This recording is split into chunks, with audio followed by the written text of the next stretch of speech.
Ngopi Pagi, ngobrol inspirasi dan edukasi bareng Profesor Zudan.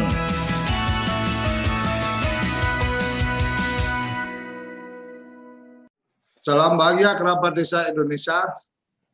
Pagi-pagi Senin, semangat pagi harus tetap dijaga walaupun hari Senin. Kadang-kadang udah terlanjur asik menikmati minggu, jadi Senin mau berangkat kerja malas, tapi ngopi pagi selalu membuat kita semangat. Selamat pagi Prof. Zudan. Selamat pagi Mas Surya Koco, alhamdulillah baik, sehat semuanya. Seluruh kerabat desa, seluruh pemirsa TV Desa, sehat selalu. Penuh semangat di hari Senin. Tetap semangat walaupun Senin. Oke, Prof, ini menarik ini tentang pilkada. Jadi kemarin kita sempat melihat bagaimana prosesi tradisional arah-arahan.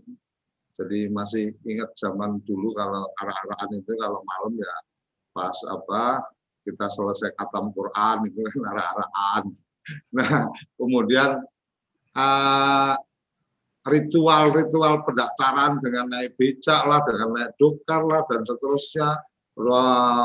Ribuan ratusan pendukung mengantar ke KPU dan seterusnya, akhirnya ada juga suara tentang bahaya COVID dan seterusnya. Tapi kita tidak akan ngobrolin itu, Prof. Prof, sebenarnya pilkada serentak sejauh mana kesiapan dari administrasi kependudukan untuk memastikan bahwa oh iya ada sekian jumlah pemilih terdaftar dan seterusnya, termasuk juga mungkin ke validasi data ya, Bro. Artinya kan kita sering banget tuh dengar ketika udah dekat-dekat mau coblosan ribut masalah daftar pemilih tetap dan seterusnya. Boleh dibagi informasinya, Prof? Administrasi kependudukan jadi penting ini kayaknya urusan pilkada. Siapa tahu besok pilkadanya nggak harus ke bilik suara, cukup dari rumah mencet handphone milih siapa gitu kan. Silakan, Prof. Terima kasih Mas Surya Koco, rekan-rekan semuanya, kerabat desa. Pagi hari ini pagi yang penuh semangat bagi kita semuanya, seluruh rakyat Indonesia berkarya terus. Sabtu Minggu sudah istirahat cukup, tetapi tentu saja banyak juga yang tidak beristirahat. Teman-teman tenaga kesehatan masih full berjibaku dengan penanganan COVID-19. Oleh karena itu seluruh kerabat desa jangan lupa selalu menjaga dan mengimplementasikan protokol kesehatan untuk melakukan pencegahan COVID-19.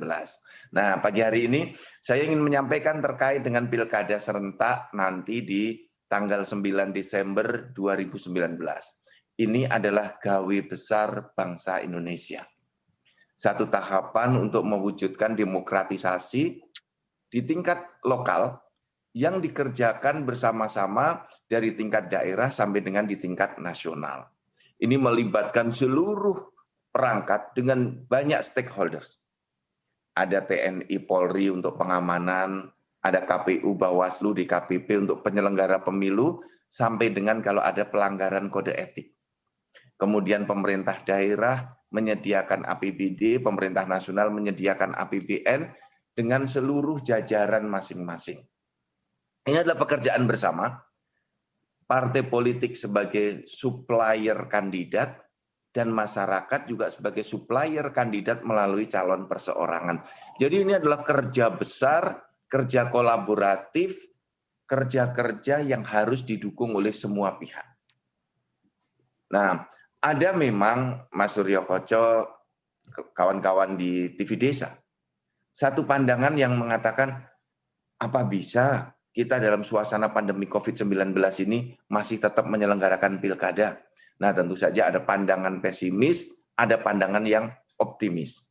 Dan sekarang bergerak data dari Pak Doni dari tim Satgas itu menunjukkan di daerah-daerah yang ada pilkada, karena pasangan calonnya kampanye dengan mengimplementasikan protokol kesehatan dan kampanyenya berbeda dengan yang masa lalu, Mas Surya Koco. Kalau dulu yang dibagi kaos, membuat baliho, sekarang yang dibagi masker, yang dibagi hand sanitizer, ya kan? Masker ada gambar calon di pipi gitu, Bro. Iya, di sini boleh kan? sebagai alat kampanye. Alat peraga ya. Oke, Pilih oke, oke. aku. Gitu. Di maskernya ditulis, ada fotonya dia tulis pilih aku gitu. Nah, ini menjadi kekuatan yang dahsyat dalam rangka memberikan sosialisasi kepada masyarakat. Nah, bayangkan ada gerakan tambahan dari pasangan calon selain dari Pemda, dari pemerintah nasional untuk pencegahan COVID-19. Nah, dan proses ini sudah dilakukan panjang. Jadi 1 tahun sebelum pilkada, itu pemerintah sudah bergerak terlebih dahulu, Mas. Dengan, kalau di undang-undang pilkada itu, ada tahapan yang namanya tahapan penyerahan DP4. Daftar pemilih ya potensial.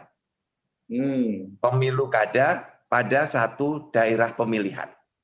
Nah, ini siapa yang memberikan? Yang memberikan adalah Kementerian Dalam Negeri melalui Direktorat Jenderal Dukcapil. Jadi kita memberikan data siapa-siapa saja yang akan menjadi calon pemilih. Maka disebutnya pemilih potensial. Ini calon pemilih. Mengapa disebut calon? Dan ini diberikan kira-kira 1 tahun sebelum pilkada. Pilkadanya kan 9 Desember. Ini sudah diberikan sekitar bulan Januari. Nah, kalau dulu itu tahapannya September. Jadi sebenarnya di kira-kira 9 bulan sebelum pencoblosan itu diberikan. Tetapi karena ada penundaan pilkada, akhirnya menjadi 1 tahun. Jarak antara penyerahan DP4 sampai kemudian coblosan itu kira-kira jaraknya 1 tahun. Nah, mengapa disebut sebagai daftar pemilih? Ini, daftar pemilih potensial. Karena bisa jadi yang sudah diserahkan oleh Kementerian Dalam Negeri nanti tidak jadi mencoblos. Tidak jadi memilih. Mengapa? Karena untuk memilih ada syaratnya. Jadi setiap warga negara Indonesia memiliki hak pilih dengan memenuhi persyaratan. Maka syaratnya harus WNI dulu. Maka diskusi kita minggu yang lalu ketika menyebut KTPL WNA, maka WNA tidak boleh memilih. Karena secara politik WNA tidak memiliki hak memilih. Nah, kemudian persyaratannya apa? Harus 17 tahun untuk memilih atau pernah kawin, bukan TNI Polri, kemudian dia berdomisili di tempat pemilihan dan berada di Indonesia. Jadi misalnya sekarang ini kota Surabaya sedang ada pilkada. Tetapi penduduk Surabaya ini sedang sekolah di Jepang. Maka saat coblosan nanti dia tidak memiliki hak pilih. Karena dia sedang berada di luar negeri. Atau saat ditetapkan dalam DP4, sekarang dia, ini kan sedang proses penetapan DPS. Ya. Orangnya saat ditetapkan dalam DP4 masih penduduk kota Surabaya. Kemudian dalam proses berikutnya dia pindah ke DKI Jakarta. Maka hak pilihnya hilang karena DKI Jakarta tidak menyelenggarakan pemilihan. Nah, 1 tahun ini pergeserannya besar sekali, termasuk yang meninggal dunia dan masuk menjadi TNI Polri. Maka kalau meninggal dunia dicoret dari daftar pemilih dengan catatan keluarganya melaporkan. Mas Surya Koco, ini seringkali ada problem. Masyarakat tidak mengetahui bagaimana proses, prosedur, dan sistem penentuan DPT sampai dengan di hari pencoblosan. DP4 diserahkan tanggal 23 Januari 2020. Kemudian ini proses tahapan penentuan DPS dan DPT. Bisa jadi besok saat di bulan Oktober akhir itu DPT ditetapkan, pemilih sudah fix. KPU menetapkan pemilihnya ABCD. Ternyata bulan November yang ditetapkan sebagai pemilih itu meninggal dunia, Mas. Dan orangnya tidak melapor, keluarganya, maaf. Kalau yang meninggal pasti nggak bisa melapor, kan? Susah, Rob. Kalau udah meninggal, mau laporannya kemana? Keluarganya tidak mau melaporkan. RT RW-nya tidak mau melaporkan. Kemudian KPU menerbitkan undangan untuk memilih. Ini kan kemudian masyarakatnya ribut. Ini KPU gimana sih? Ini Dukcapil Kemdagri gimana sih? Orang sudah meninggal kok undangan memilihnya masih dikirimkan. Nah, ini mohon masyarakat bisa memahami bahwa penentuan DPT itu beberapa waktu sebelum hari coblosan. Dan di antara penetapan DPT sampai dengan hari coblosan, bisa saja penduduknya berpindah, penduduknya menjadi TNI Polri, penduduknya ke luar negeri, dan penduduknya meninggal dunia. Ini tahapan yang sangat dinamis. Nah, oleh karena itu peran serta masyarakat menjadi sangat penting. Ada dua peran serta masyarakat yang sangat penting di sini untuk bisa masuk ke dalam tahapan pencoblosan itu. Pertama, untuk mencoblos syaratnya harus memiliki KTP elektronik. Ini kunci. Jadi, Prof, sebentar Prof, mungkin sebelum dilanjutkan. Harus memiliki KTP elektronik. Artinya ketika kemudian KTP saya belum KTP elektronik, hak pilih saya tidak akan otomatis hilang. Ya, jadi kita ini kan tunduk ke dalam persyaratan-persyaratan yang sudah diatur dalam undang-undang. Undang-Undang nomor 10 tahun 2016, ya. Kemudian dilanjutkan ke dalam PKPU, itu mensyaratkan untuk dan ini diikuti juga dalam putusan Mahkamah Konstitusi. Untuk bisa mencoblos harus memiliki KTP elektronik. Yang kedua, bila KTP elektroniknya belum terbit, maka penduduk wajib membuat KTPL dulu, melakukan perekaman. Nah, nanti kalau misalnya di daerah itu alatnya rusak, belangkonya habis, diterbitkan surat keterangan bukti sudah melakukan perekaman.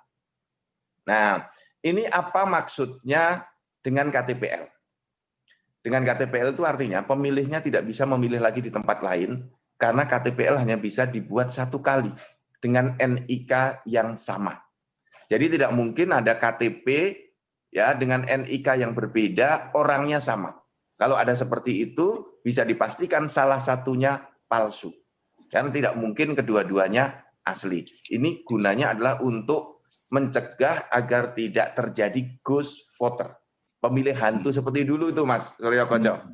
Kita kan mengenal zaman dulu, satu orang bisa memilih berkali-kali, terdaftar diangkut pakai truk ke sana, nanti betul, saat coblosan pindah di kabupaten yang berdekatan. Ini fenomena ghost voters yang bisa diminimalkan dengan KTP elektronik. Jadi, Bapak dan Ibu, seluruh penggiat pemilu, rekan-rekan organisasi lembaga swasta masyarakat atau NGO, mari kita sama-sama mendorong agar seluruh masyarakat memahami bahwa untuk bisa mencoblos harus memiliki KTP elektronik. Jangan kemudian diadu, setiap penduduk tidak boleh kehilangan hak suaranya. Nah, kita dorong dengan branding yang baik bahwa masyarakat pun harus taat dengan sistem hukum yang berlaku.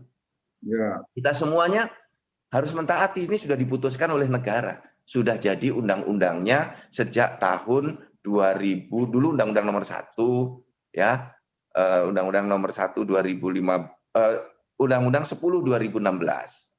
Sudah sejak 4 tahun yang lalu, ini sudah digunakan dalam berbagai penyelenggaraan pemilihan kepala daerah. Ini pengantar saya, Mas Surya Koco. Oke.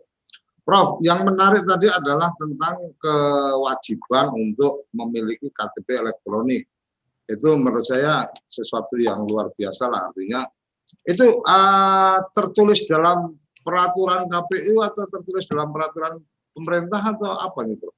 Untuk yang secara tegas KTP elektronik. Nah, perintah untuk menggunakan KTP elektronik itu ada sejak di Undang-Undang Pemilu.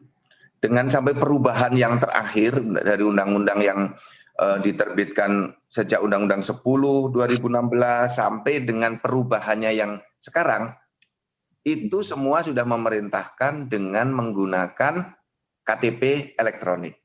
Kemudian dari Undang-Undang Pemilu ini, ya maksudnya Undang-Undang Pemilihan Gubernur, Bupati, Wali Kota, itu kemudian diturunkan sampai ke PKPU. Peraturan KPU tentang pemilihan kepala daerah. Peraturan KPU-nya banyak sekali. Dalam tahapan pencoblosan itu wajib menggunakan KTP elektronik. Dalam hal KTP elektronik belum bisa diterbitkan, maka diterbitkan surat keterangan bukti sudah melakukan perekaman. Tetapi untuk tahun ini kita ingin betul memastikan dengan KTP elektronik karena belangkonya tersedia cukup. Kita sudah dapat tambahan dari Menteri Keuangan, Pak Mendagri sudah memperjuangkan dan sudah dikabulkan oleh Ibu Menteri Keuangan. Maka Kepala Dinas Dukcapil yang masih menerbitkan suket, itu kita jewer rame-rame. Saya terbitkan surat. Surat itu surat keterangan, bukan rumput kan, Bro? Bukan, Surat ya. teki. Nanti lagunya ambiar. Surat keterangan. Jadi, Oke, Prof. Satu, ketika bicara menggunakan KTP elektronik sebagai amanat dari undang-undang, kemudian itu juga menjadi turunan dari undang-undang itu juga ada di peraturan KPU dan seterusnya. Yang menarik menurut saya mungkin dengan era yang sekarang sudah mulai digital dan seterusnya, apakah kemudian KPU mungkin ya, tapi dalam hal ini Prof. Zudan mungkin sempat berkomunikasi atau sempat tahu KPU mencoba melakukan komunikasi dengan administrasi kependudukan, itu apakah kemudian ada satu aplikasi atau apa yang dikembangkan ke teman-teman pada tataran pelaksana pada saat orang-orang pada masuk ke TPS, kemudian karena kalau dari informasi yang kemarin kita udah ngobrol di minggu kemarin kan NIK ini kan menjadi satu kekuatan data. Jadi ketika kemudian datanglah orang kemudian NIK-nya ditulis di situ, maka akan ketahuan oh ya ini termasuk di TPS ini, dan kemudian dia sudah terregistrasi sudah ada di KTP elektronik, sehingga kemudian tidak perlu kayak repot itu petugas di TPS itu kan ngurut ke namanya siapa dan seterusnya. Ada yang sudah ada mengkomunikasikan terobosan aplikasi kayak gitu pun?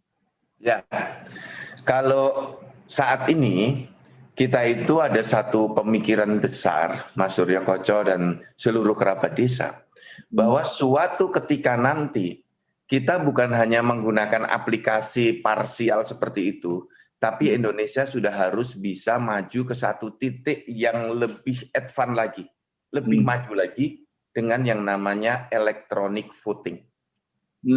Ini kan teknologinya berkembang sangat pesat. Kita harus bisa merumuskan langkah-langkah maju dengan berbagai inovasi yang sebagaimana dulu tidak pernah kita lakukan, tetapi sekarang ternyata bisa. Tidak pernah terbayang kita bisa siaran seperti ini, Mas Surya Koco, dengan live di TV Desa, kemudian dengan partisipan lewat Zoom, di live streaming lewat YouTube. Dulu tidak pernah ada yang namanya telemedicine, aplikasi Halo Dokter. Tidak pernah terbayang bagi kita belanja lewat Tokopedia, Bukalapak, Shopee, beli tiket di Traveloka, tidak pernah terbayang sama sekali. Dulu juga tidak pernah terbayang di kita, semua transaksi kita selesai lewat gadget kita masing-masing. Artinya ada perubahan yang sangat besar di dalam semua transaksi umat manusia berbasis teknologi. 5 tahun terakhir ini, Kementerian Dalam Negeri bersama dengan BPPT, Dukcapil bersama Dirjen Desa itu melakukan satu ikhtiar Pilkades e-voting.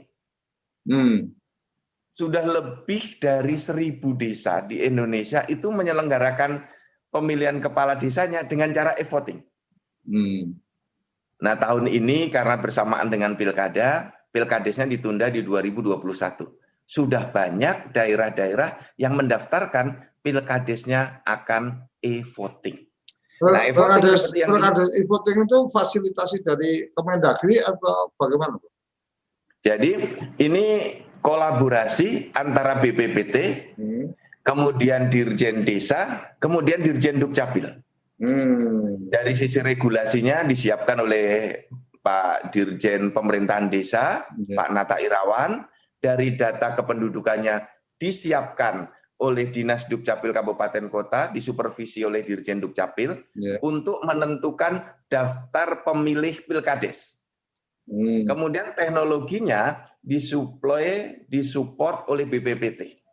Nah, ini saya pernah datang di pamerannya BPPT, ada itu aplikasi itu yang dengan iktp dia kemudian Betul. bisa e-voting. Jadi verifikasinya seperti yang disampaikan oleh Mas Suryo Koco tadi, penduduk tinggal bawa KTP dengan sidik jarinya dengan namanya card reader, dibaca di situ. Kalau misalnya ada kan saudara-saudara kita sidik jarinya sangat biometriknya, itu saat dibaca kesulitan. Dengan membawa KTP cukup dibuka di dalam laptop, ketik NIK-nya, keluar NIK-nya dengan fotonya. Ada juga yang sekarang sempat saya tahu itu ada juga teman yang punya teknologinya itu adalah iktp-nya itu ditempel gitu jadi jadi model tab ya Prof ya. Ya, ada betul. juga sudah seperti itu juga. Teman-teman mengembangkan itu. Sudah, itu namanya card reader. Dengan card reader itu KTP-nya ditempel saja di sini. Plek, nanti keluar datanya, terbaca. Karena di dalam KTP itu ada chip yang bisa dibaca datanya. Nah, ini menghindarkan pemilih yang tidak berhak mencoblos di tempat itu. Akan ketahuan begitu ditempel akan ketahuan bahwa kamu bukan pemilih gitu kan. Betul, kan keluar datanya. Alamatnya di mana? Ada yang sudah terpikir untuk menggunakan yang kayak gitu Prof dari mungkin obrolan dari teman-teman di KPU daerah atau apa kan pasti mereka harus berkomunikasi ke Dukcapil karena artinya ada bagian-bagian akses data yang memang itu otoritasnya di Dukcapil. Betul. Kita mendorong seperti itu, Mas. Yuk kita melakukan digitalisasi sehingga mudah nanti memproses, mengecek siapa yang sudah memilih, siapa yang belum, menghindarkan ghost voter, orang yang memalsukan data untuk memilih, akan kelihatan. Maka syaratnya tadi, KTP elektronik. Karena dengan KTP elektronik verifikasinya sangat mudah. Dan saya itu berharap KPU nanti bersedia uji coba di beberapa titik. Nah, mudah-mudahan seperti itu bisa dilakukan. Uji coba untuk e-voting atau gimana, Pak? Uji coba untuk menggunakan verifikator tadi. Verifikasi ini verifikasi data pemilih. Artinya ketika mungkin saya di TPS 1, kemudian saya nyasar nih di TPS 2 pas ditempel gini akan ada kedetek bahwa Mas ada di TPS 2 gitu kan. Apakah kemudian itu jadi solusinya tetap boleh milih di situ dan seterusnya kan lebih pada ketersediaan kertas dan seterusnya karena memang masih ada proses nyoblosnya kan, Bro. Betul. Nah, itu bisa dideteksi agar orang-orang tidak salah tempat. Karena kan ada satu mekanisme untuk pemilih yang ketika dia belum terdaftar dalam DPT, dia hanya boleh mencoblos di RT RW-nya dengan membawa KTPL di 1 jam terakhir itu, Mas. Nah, betul. Itu perlu diperhatikan karena ketersediaan kertas suaranya sangat sedikit.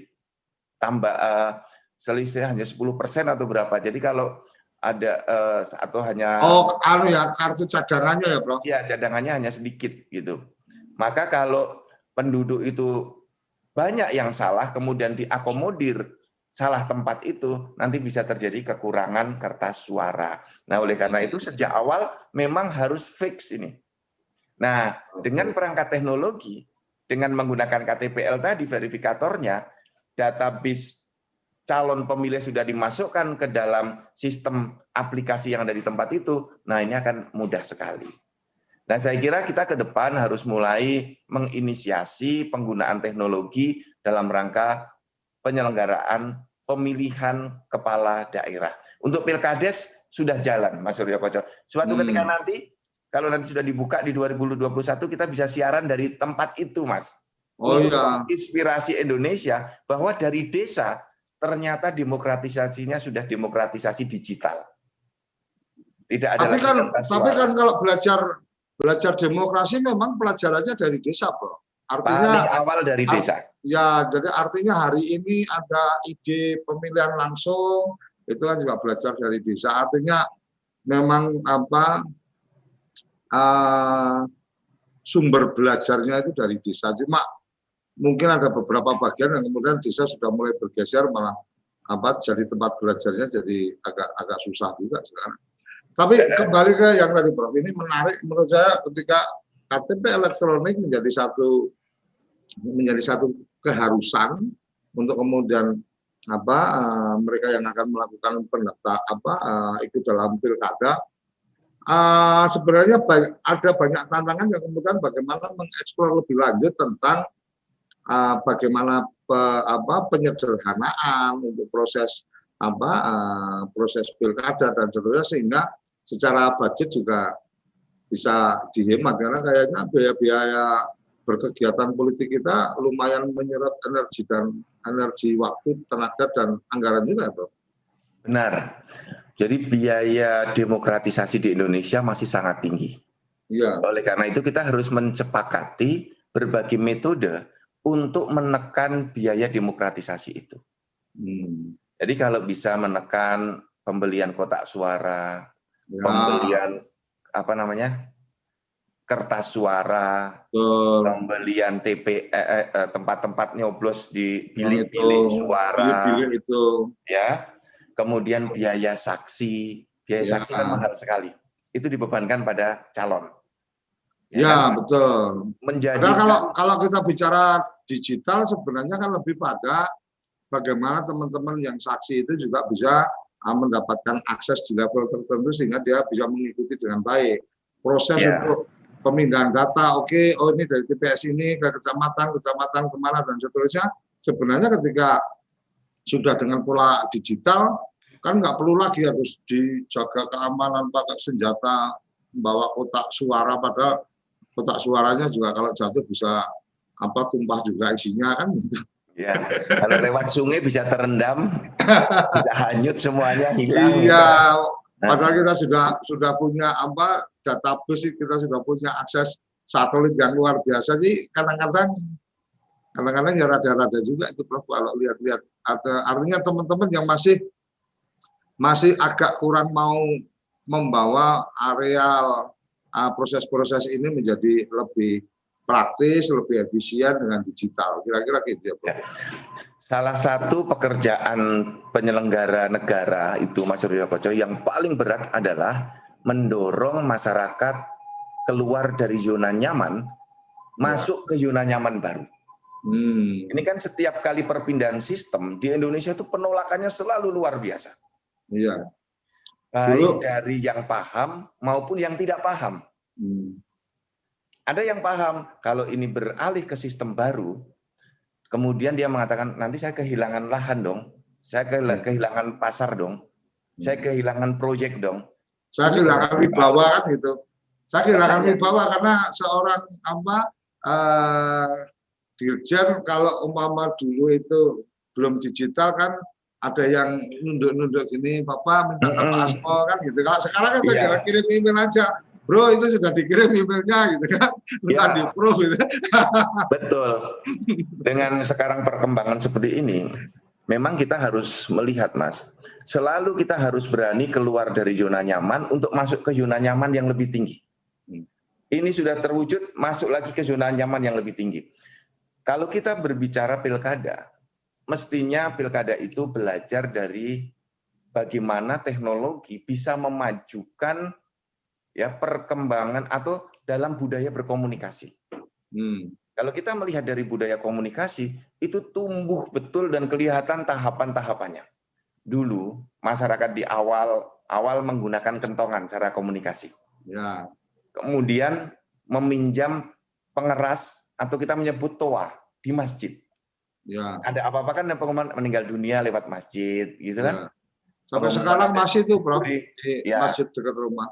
Masih ada. Kemudian berkembang berikutnya lewat telepon rumah, telepon satu persatu. Kemudian dari telepon rumah berkembang menjadi wartel. Berkembang pesat wartel. Wartel mengirim suara lewat telepon. Itu dianggap kurang cukup di dalam sarana komunikasi. Kemudian lahirlah warnet untuk mengirim data. Sekarang kita bisa bertanya, kentongan kita sudah jarang menemukan, kemudian telepon rumah kita sudah jarang menemukan, wartel sudah hampir tidak ada lagi, warnet juga tidak ada lagi. Sekarang bertransformasi ke dalam sebuah genggaman tangan, gadget, dari 2G, 3G, 4G, besok menjadi 5G, berkembang terus-menerus. Nah, inilah yang harus diadaptasi oleh seluruh penyelenggara negara. Bahwa dunia ini bergerak. Kalau dulu Telkom nyaman dengan Wartel, pasti akan rugi besar sekarang. Kalau Telkom nyaman dengan warnet, dikembangkan warnet terus. Tetapi Telkom berani keluar dari zona nyaman lama menuju zona nyaman baru. Sekarang kita bisa melihat Indonesia bergerak dengan provider seluler, menggerakkan semua tradisi komunikasi berubah. Menjadi sangat efektif. Kirim surat lewat internet, cepat. Kalau mau bareng lewat internet satu-satu capek, lewat grup WhatsApp 250 alamat dikirim satu kali. Tapi jadi ada bagian yang hilang loh, Prof. Ya. Untuk yang kalau dulu kan bisa bersair-sair, membuat surat cinta dan seterusnya. Sekarang ini udah nggak perlu, udah langsung video call aja kamu. Kalau dulu itu kan ada nikmatnya berkirim surat, nunggu seminggu akan ada balasan, gitu kan, nunggu Pak Pos. Ya. Oke. Ada yang ditunggu-tunggu. Oke, Prof, kita akan melanjutkan. Saya harus jeda dulu, dan ini ada juga dari Mbak Puspa Abadi, Dukcapil Kota mana ini, memberikan komentar. Saya pikir kita akan berikan ruang juga ke teman-teman yang ingin menyampaikan secara langsung ke Prof. Zudan, bisa raise hand atau bisa memberikan komentar di chat. Nanti Mas Andi bisa bantu untuk dibuka mic-nya supaya bisa menyampaikan langsung. Jadi juga in frame ada di TV juga yang cantik-cantik, yang ganteng-ganteng, nanti kan bisa ada juga tampil di layar kaca kita. Jangan kemana-mana, kerabat desa dan teman-teman yang sudah ada di Zoom meeting, kita akan kembali sesaat lagi. Kita aduk dulu kopinya, kita nikmati untuk kemudian masih di sesi 2. Tetap di Ngopi Pagi bersama Prof. Zudan. Kamu tinggal di pulau terpencil, pegunungan pinggiran kota, atau daerah di Indonesia yang tidak terjangkau jaringan fiber, ADSL, dan juga 3G. Internetan dengan cepat pasti cuma akan menjadi mimpi.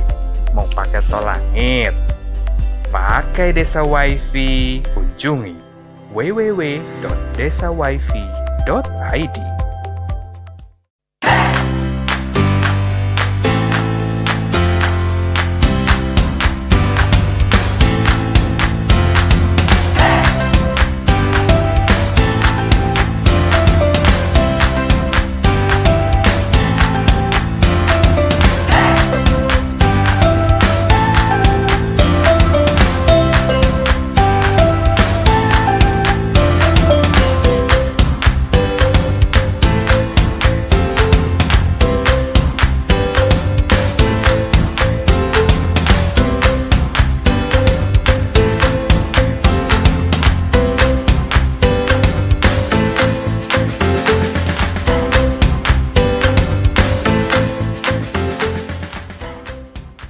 Toko IG.id, toko Instagramnya orang Indonesia. Ayo, kandidat kepala daerah, manfaatkan kesempatan ini. TV Desa mengundang Anda bicara desa. 5 menit bisa. Bicara Desa, sebuah program tayangan monolog, konsep membangun dari desa, dari kandidat untuk masyarakat. 5 menit bisa. Bicara Desa. Hanya di TV Desa.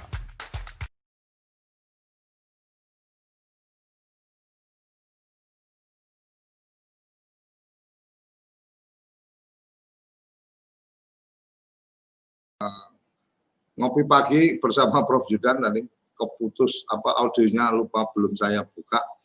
Mas Andi, mungkin ada yang bisa diberikan kesempatan untuk bicara atau kita akan bacakan aja. Silakan Mbak siapa tadi ada di Zoom kita, Mbak Puspa, dikasih mic coba. Silakan Mbak Puspa, mau menyampaikan langsung atau cukup kita bacakan videonya? Silakan di-on-kan dulu. Ibu Puspa salah satu di daerahnya yang menyelenggarakan pilkada, Pak Koco. Oke, silakan. Iya, Pak Koco. Assalamualaikum, Prof. Pak Dirjen. Ya. Terima kasih Buka Pak. aja Mbak, apa-apa. Iya. Enggak, saya lagi di ruangan dengan orang yang banyak Pak, gitu jadi ya. saya tutup ya. Silakan. Hanya menyampaikan Pak, jadi pada saat kami juga Zoom meeting dengan KPU, sebenarnya sudah saya sarankan bahwa kalau bisa memang electronic voting itu sudah mulai dirancang regulasinya, Yang bicara regulasi dan Jangan saya terus. teknisnya, agar beberapa daerah yang akan melaksanakan pilkada dengan wilayah dengan akses internet yang cukup baik sebenarnya sudah bisa didorong untuk melaksanakan e-voting, karena ini juga sesuai yang disarankan oleh Pak Dirjen bahwa desa aja udah bisa melaksanakan kalau dipikir akses internetnya terbatas, sedangkan di daerah-daerah yang sudah melaksanakan pilkada untuk kabupaten kota dengan akses internet yang bagus, ini sebenarnya sudah bisa kita dorong untuk bisa melaksanakan di periode berikutnya mungkin Pak Koco. Saya kira itu masukan dari saya Pak Dirjen. Terima kasih. Assalamualaikum warahmatullahi wabarakatuh. Waalaikumsalam warahmatullahi wabarakatuh. Bu Puspa, terima kasih banyak. Mungkin bagian yang menariknya memang didorong, artinya dorongan regulasi mungkin ya. Ketika bicara dalam tanda petik, kemudian membuat setiap orang perlu untuk punya KTP elektronik, termasuk dalam proses pilkada itu ada di dalam undang-undang menyebut KTP elektronik. Mungkin ketika polisinya atau dorongannya itu dari peraturan perundangan jadi lebih gampang kali ya Prof ya. Artinya teman-teman di KPU jadi merasa bahwa oh ini ada dorongan, artinya ada ruang bahwa bisa dilakukan dengan electronic vote umpamanya. Gimana Prof? Ya, kalau kita melacak regulasi dari pilkada atau pemilihan gubernur, bupati, wali kota, ini kan diawali dari Perpu 1 tahun 2014. Pada waktu itu sebenarnya Perpu 1 ini lahir dari undang-undang yang mengatur tentang pilkada secara tidak langsung. Kemudian ada desakan dari masyarakat, akhirnya Pak SBY pada waktu itu di akhir masa jabatannya menerbitkan Perpu 1 tahun 2014. Yang mengatur Perpu 1 itu pilkadanya kembali kepada pilkada secara langsung. Kan dulu kan pilkada langsung, kemudian ada desakan dari berbagai pihak untuk menjadi pilkada tidak langsung, lahirlah undang-undang pilkada tidak langsung. Tapi hanya berumur 2 hari, 3 hari. Iya. Masih ingat kan Mas Suryo Koco? Di 2014 akhir itu, akhirnya diterbitkan Perpu 1 2014. Nah, Perpu 1 dalam jangka waktu beberapa bulan kemudian ditetapkan menjadi undang-undang. Lahirlah Undang-Undang Nomor 1 Tahun 2015 tentang penetapan Perpu 1 Tahun 2014 menjadi undang-undang. Nah, itulah Undang-Undang Pilkada tidak langsung Pilkada langsung generasi 2. Generasi pertama kan ada di Undang-Undang 32 tahun 2004. Saya waktu itu ikut menyusun dua-duanya di Undang-Undang 1 2015. Keperubahannya saya menjadi ketua tim dari pemerintah dengan pembahasan di DPR. Nah, sampai dengan di undang-undang yang terakhir, ini kan undang-undang pilkada ini ada beberapa kali revisi.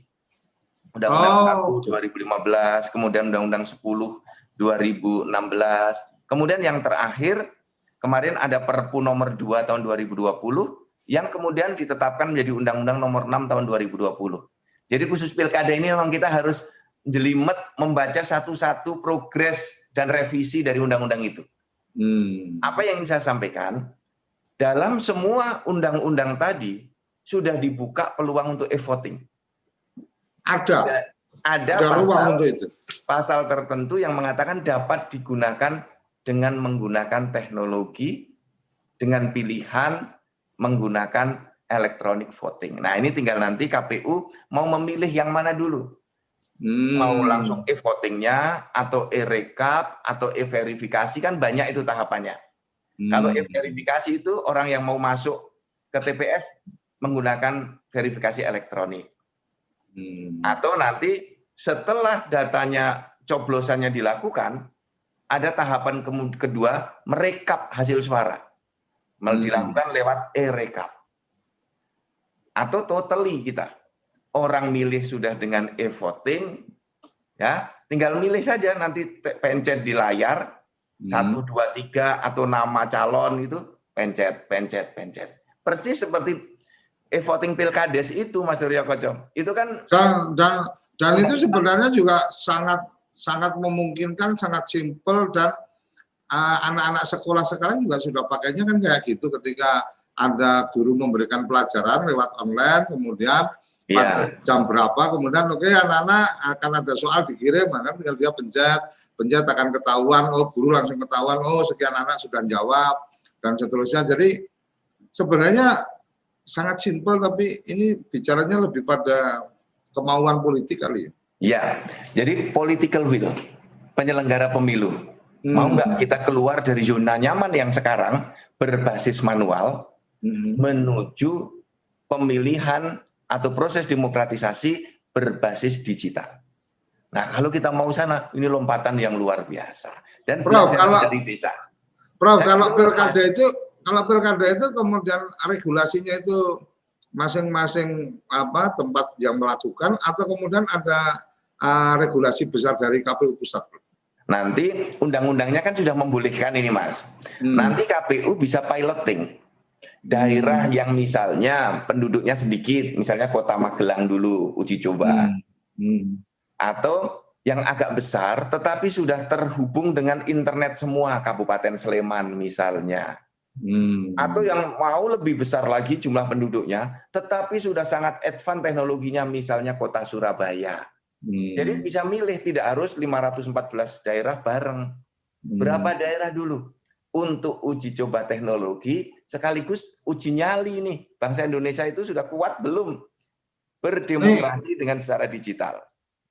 Kalau saya meyakini, Mas, desa saja bisa, pilkades saja bisa. Oh, kalau jangan gitu, Bro. Kalau Profesor menyampaikan desa saja bisa, itu kan kesannya jadi meremehkan desa. Artinya bahwa desa bisa gitu kan, desa bisa melakukan itu gitu kan, akan malu kalau kemudian teman-teman yang di atasnya desa nggak bisa melakukan, kan gitu, Bro. Jadi yang saya maksudkan itu begini, lawang setingkat pilkades saja. Iya. Setingkat pilkades, ini kan pilkades itu level yang paling bawah. Ya. Ya kan, dengan sumber daya yang minimal. Ya. Panitianya kan tidak bersifat tetap, Mas. Kan ganti-ganti. Kalau KPU kan bersifat tetap. Oh iya ya, KPU mandiri. KPU itu 5 tahun. KPU itu nggak ada pilkada, nggak ada pileg, itu tetap jadi anggota KPU. Jadi bayaran terus ya. Berbeda nih yang saya maksudkan itu begini, kelembagaan pilkades itu kan hanya dibentuk saat itu. Setelah itu bubar. Artinya panitia ad hoc. Kalau ini kan malah panitia tetap. Iya, ad hoc. Jadi kalau pilkades itu persiapannya pendek sekali, Mas, panitianya. Kalau KPU itu bisa 5 tahun mendesain. Nggak ada pilkada atau ada, dia tetap bekerja. Mendesain sistem. Mensosialisasikan sistem. Mensimulasikan sistem. Sampai di terakhir mengimplementasikan sistem. Jadi tahapannya panjang. Nah itu tadi yang saya sampaikan. Wong pilkades saja bisa. Gitu. Kayaknya bisa jadi topik khusus ini nanti, Bro. Bicara pilkada online berani atau tidak kan gitu. Terus kemudian KPU gitu kan. Betul. Prof, ini ada pertanyaan dari Fandi. Data DPS dengan faktual di lapangan, bisakah data KPU dijadikan feedback untuk perbaikan data di Dukcapil? Kembali apa enggak ini ya? Mestinya bukan, tapi monggo Prof. Ini data DPS dengan faktual di lapangan, bisakah data KPU dijadikan feedback untuk perbaikan data di Dukcapil? Gimana Prof kira-kira ini? Inilah semangat yang kita bangun dari Undang-Undang 1 2015, mengapa menggunakan data dari Dukcapil. Ini kalau kita dalam tata kelola pemerintahan disebut dengan mengembangkan ekosistem, Mas Suryo Koco. Ekosistemnya dibangun dengan pemanfaatan data. Ini kan diawali dari pasal 58 ayat 4 Undang-Undang 23 Undang-Undang 24 tahun 2013 bahwa data Dukcapil digunakan untuk proses demokratisasi. Salah satunya. Nah, yang lain digunakan untuk pelayanan publik. Perencanaan anggaran, perencanaan pembangunan, alokasi anggaran, dan penegakan hukum. Nah, contoh yang sekarang ekosistem kita bangun dengan BPS. Kami memberikan data kepada BPS, BPS kemudian melakukan sensus. Data dari BPS itu kemudian dikirim kembali ke Dukcapil dengan updating-nya, Mas Suryo Koco. Nah, ini penting sekali. lembaga lain yang sudah mengimplementasikan adalah BPJS Kesehatan. Kami menyebut dengan nama data balikan. BPJS mengirimkan data kepada Dukcapil, data orang-orang yang dirawat di rumah sakit, kemudian meninggal dunia. Jadi BPJS mengirimkan data orang-orang yang wafat, kemudian data itu kami cocokkan dengan di database. Nah, yang belum dilaporkan oleh keluarganya kita masukkan. Nah, KPU, kita akan sangat senang kalau KPU bisa memberikan data hasil dari coklit di daerah. Misalnya, ada data orang yang tadinya masuk daftar pemilih, ternyata sekarang menjadi anggota TNI dan Polri. Nanti sehingga di dalam kolom pekerjaannya kita masukkan. Atau ada yang meninggal dunia. Sehingga orang yang meninggal dunia belum dilaporkan, sehingga memperbaiki database kependudukan. Yang penting teknisnya nanti diberitahukan pada kami, ini data lama, ini data baru, dan petugas yang mengentry data baru harus bertanggung jawab terhadap kebenaran data itu. Jangan sampai salah nanti Mas, orangnya masih hidup, KPU mencoklit, salah centang, diisi datanya orangnya sudah meninggal dunia. Sehingga dalam database kependudukannya dihapus. Karena meninggal dunia, hilang data orang itu. Masuk kategori dalam database orang yang meninggal dunia. Nah, nanti hak ekonominya, hak politiknya, hak-hak yang lain akan hilang semua. Nah, oleh karena itu, kami menyambut baik bila data dari KPU itu akan diberikan ke Dukcapil, ya, data hasil coklit dengan tingkat akurasi yang tinggi dan akuntabilitas yang tinggi dari penyelenggara. Kami senang sekali ada data-data seperti itu. Oke, ini responnya saya coba bacakan satu bentuk apresiasi ke teman-teman yang bergabung di channel YouTube Dukcapil Kemendagri. Ada Mbak Ine Purwantini, oke, assalamualaikum, ini menyapa aja. Mas Putu Anom Agustina, pagi Prof, oke, pagi. Kemudian ada Abya sambil OTW kantor, piring dulu, tapi nggak ngopi, oke, nggak ngopi ngeteh boleh deh. Kemudian ada Wiwi Nur, assalamualaikum Pak Dirjen, oke. Kemudian ada Basar Ayah Dukcapil Rohil hadir. Kemudian ada Taki Udin dari Kalimantan Barat hadir. Ini teman-teman dari daerah-daerah pada memantau kopinya Prof Zudan.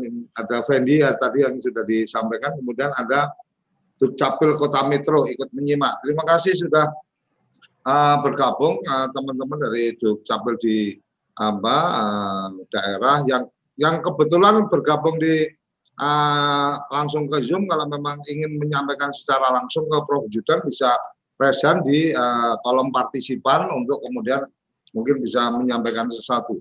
Balik ke tadi pilkada serentak ini secara positif tadi Prof Zudan menyampaikan bahwa di daerah-daerah yang pilkada ternyata kemudian ada alokasi lah, teman-teman ini berkampanye. Kalau kemarin mungkin berkampanye ada yang mengundang artis gitu kan, ngumpul-ngumpul dan seterusnya, mungkin makan bersama di mana, pertunjukan apa dan juga. Kemudian sekarang alokasi itu disuit ke alat kesehatan, ada yang berbagi hand sanitizer, ada logonya, mungkin ada masker yang bukan scoop, karena masker scoop katanya bukan masker juga, tapi udah biarin aja deh. Yang penting kan pakai tutup hidung kan gitu. Jadi mungkin dengan gambar-gambar calon dan sebagainya, itu sisi positif. Artinya itu sisi positif. Nah, sisi positif untuk Dukcapil ini kayaknya juga perlu dibangun ini. Artinya bagaimana kemudian calon-calon kepala daerah ini juga diberi edukasi bahwa kalau kamu pengen punya dapat dukungan itu ya salah satunya ya membantu teman-teman yang belum punya KTP elektronik untuk kemudian diproses KTP elektronik kan gitu. Mungkin idenya bisa aja mereka menyiapkan mobil antar jemput untuk yang mau pendataan dan seterusnya. Itu artinya kan secara data Dukcapil juga dapat update, mereka juga dapat manfaat berkomunikasi dengan konstituen dan seterusnya.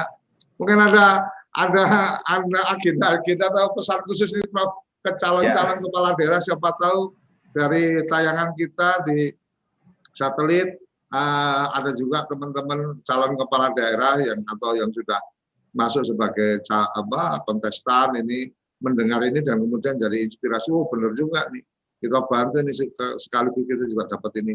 Ada Mbak Sulastin Resen, nanti habis ini kita buka. Monggo Prof. Ya, kerabat desa dan seluruh pemirsa TV Desa, ini kita sekarang memasuki pilkada yang terbesar sepanjang sejarah Republik ini. Daerah yang ikut itu ada 309, karena ada 9 pemilihan gubernur. Kalau daerah pemilihannya ada 270, ini lebih dari separuh. Nah, kalau kita bisa memiliki tekad yang sama, pertama, tekad untuk menuntaskan administrasi kependudukan seperti Mas Suryo Koco tadi sampaikan. Untuk bisa mencoblos itu harus dengan KTPL. Maka para paslon di 270 daerah ini harus mendorong konstituennya, calon pemilihnya punya KTPL semua. Kita ini kan ada kurang lebih 12 daerah, Mas, yang cakupan perekamannya masih di bawah nasional. Perekaman KTPL kita kan sudah 98%. Sudah 98%, kurang 2% lagi lah. Nah, Prof itu kayaknya juga perlu di mapping tuh Prof, yang kurang dan kemudian sekarang pilkada itu jadi sasaran target. Nanti kita kan terus branding ini ya. Nah, kalau kepala daerah saja menyelesaikan KTP nggak bisa, gimana mau menyelesaikan urusan yang lain gitu kan? Ya betul. Nah, kita itu daerah-daerah yang jumlah pemilik KTPL-nya rendah itu masih ada sekitar 12 daerah, yaitu Papua, Papua Barat, Maluku Utara, Sulawesi Barat, NTT, Sumatera Utara, Aceh, itu ya. Nah, kemudian beberapa kabupaten kota. Nah, itu perlu paslonnya itu mendorong agar yuk masyarakat sebelum nyoblos buat KTPL. Yuk masyarakat sebelum nyoblos lakukan perekaman. Belangkunya sekarang tersedia cukup, petugasnya juga siap untuk membantu. Nah ini didorong terus-menerus. Kami mendorong itu juga. Kemudian yang kedua, sekarang kan kita memiliki problem yang sama. Lawan memiliki musuh yang sama, yaitu COVID-19. Nah maka di 270 daerah pemilihan ini, paslonnya harus memiliki satu pandangan yang sama, COVID harus diberantas, kampanyenya kampanye anti-COVID. Jadi pilkada berjalan, ekonomi berjalan, demokrasi berjalan. Nah, ini kita memang membalik paradigma. Ada yang pesimis, oh nanti terjadi pengumpulan massa. PKPU-nya sudah melarang pengumpulan massa. Pengumpulan massa di Zoom boleh kan, Prof? Oh, ini harus lewat seperti itu. Jadi PKPU-nya sudah mendorong pilkadanya daring. Jadi sekarang kampanyenya daring ya berarti ya. Iya, justru kampanye daring itu bisa sangat efektif. Buat saja misalnya kampanye 1 menit, share ke semua orang yang dia kenal. Share. Kalau di TV Desa 5 menit, Bro. 5 menit bisa. Itu 5 menit dia bicara tentang desa kayak apa. Supaya ketahuan ini ada pandangannya nggak tentang desa. Kalau nggak ada pandangan bagus tentang desa ya jangan pernah dipilih kan. Saya kira juga penting nanti Mas kerjasama dengan KPU karena banyak sekali masyarakat desa yang perlu diadvokasi dan diberi sosialisasi tentang ini. Betul. Pilkada aman, pilkada sehat, ekonomi kuat, ya, demokrasi tetap berjalan. Nah, ini perlu kita semua. Jadi 2 hal yang kita dorong, adminduknya diselesaikan oleh paslon, COVID-nya juga diselesaikan. Jadi pilkada nanti akan membawa banyak manfaat. Iya, harus setiap kejadian harus dijadikan nilai positif kan gitu. Betul. Ada momentum bagus ini, Mas. Oke. Nah, momentum inilah yang harus digunakan. Oke, Prof, ini ada Mbak Sulastin dari Kutai Timur Resen. Silakan kalau mau menyampaikan langsung, videonya dibuka, audionya dibuka, silakan. Sudah kita on-kan dari sini. Akan bicara atau enggak, jangan-jangan malu-malu nih. malu-malu sama Mbak Diana. Jangan malu sama Mbak Diana, nggak apa-apa, Mbak Diana baik orang.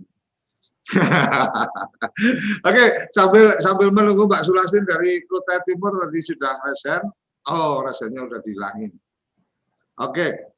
Jadi ini menarik ketika bicara pilkada serentak ternyata saya baru nges juga ternyata lebih dari separuh ya Prof berarti ya? Iya, 200. Betul, 270 daerah Mas. Kalau daerah kita kan 514, kalau dibagi dua kan 262, sekarang 270. Dengan ada pemilihan gubernur 9, maka kabupaten kotanya bertambah banyak. Totalnya kabupaten kota yang terlibat di dalam pilkada ini 309. Besar sekali, Mas. Artinya artinya ketika kemudian ini dijadikan momentum oleh teman-teman penyelenggara pemilihan umum untuk kemudian membuat sesuatu, ini akan menjadi sangat luar biasa, kira-kira kan gitu ya Pak? Iya, jadi kita ini di dalam bernegara, pertama frekuensinya harus sama. Pilkada ini tidak boleh hanya digunakan single entry.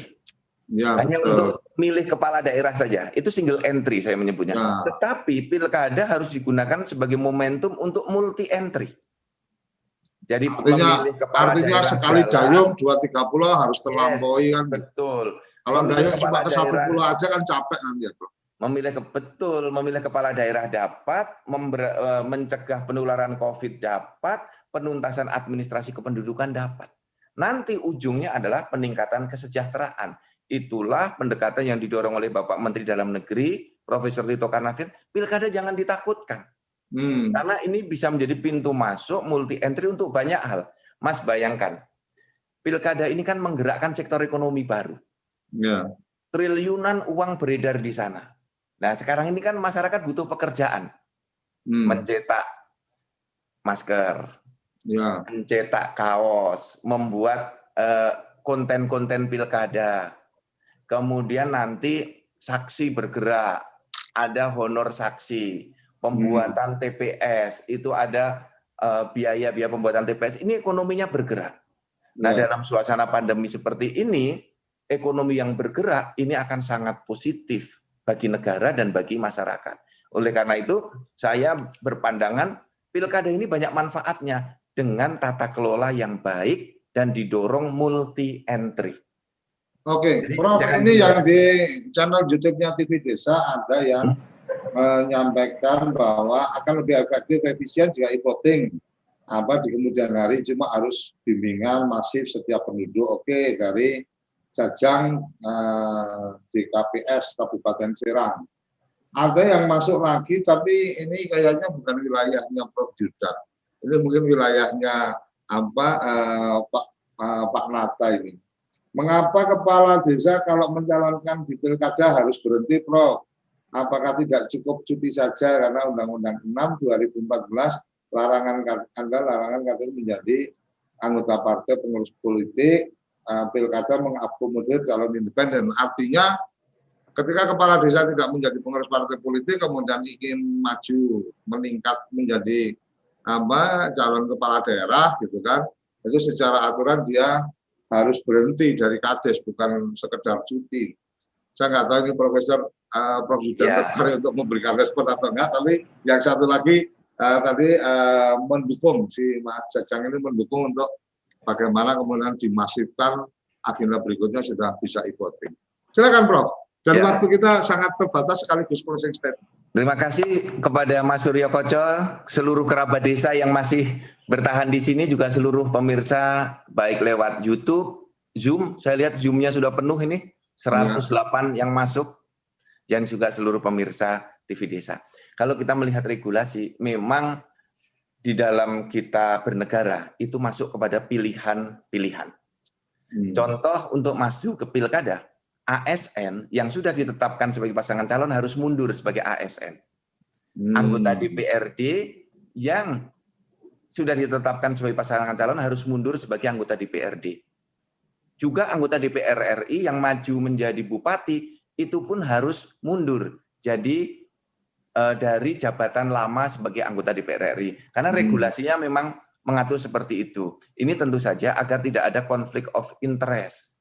Kan kalau pasangan calon paslon itu inginnya Jangan saya mundurnya sekarang, mundurnya nanti kalau terpilih. Nah ini kok enaknya dia. Ini Nanti pas kampanye pakai fasilitas negara lagi. Itu yang dijaga. Nah, untuk itu mari kita sukseskan Pilkada serentak. Jangan lupa seluruh kerabat desa, seluruh pemirsa TV Desa, tanggal 9 Desember datang ke TPS dengan menjaga dan mengimplementasikan protokol COVID-19. Tetapi sebelum ke sana, jangan lupa untuk bisa mencoblos harus memiliki KTP elektronik. Nah, bagi yang belum punya, segera datang ke Dinas Dukcapil. Kami akan melayani Ibu Bapak semua sepenuh hati. Belangko kami siapkan penuh, sehingga tidak perlu ada kekhawatiran bahwa KTP tidak akan jadi. Dukcapil sudah siap mensukseskan Pilkada serentak 9 Desember 2020. Oke, Prof. Zudan, terima kasih. Ini Prof. Zudan ini style marketingnya oke juga. Jadi pas closingnya itu tetap jualan mendaftarkan KTP elektronik dan sebagainya. Oke, Prof. Terima kasih untuk waktunya pagi ini luar biasa. Kita bicara Pilkada serentak. Besok pagi kita juga akan ngopi pagi bareng Prof. Zudan dengan tema lain yang lebih menarik. Akan selalu menarik karena ada tim yang luar biasa di Prof. Zudan yang mempersiapkan konten-kontennya. Jadi saya ini cuma ke dapur untuk membuka obrolan-obrolan aja. Oke, sampai di sini ngopi pagi kita. Sampai jumpa di ngopi pagi berikutnya. Tiap pagi pukul 7 sampai 8 dari Senin sampai Jumat hanya ada di TV Desa. Salam bahagia kerabat desa Indonesia. Terima kasih. Terima kasih.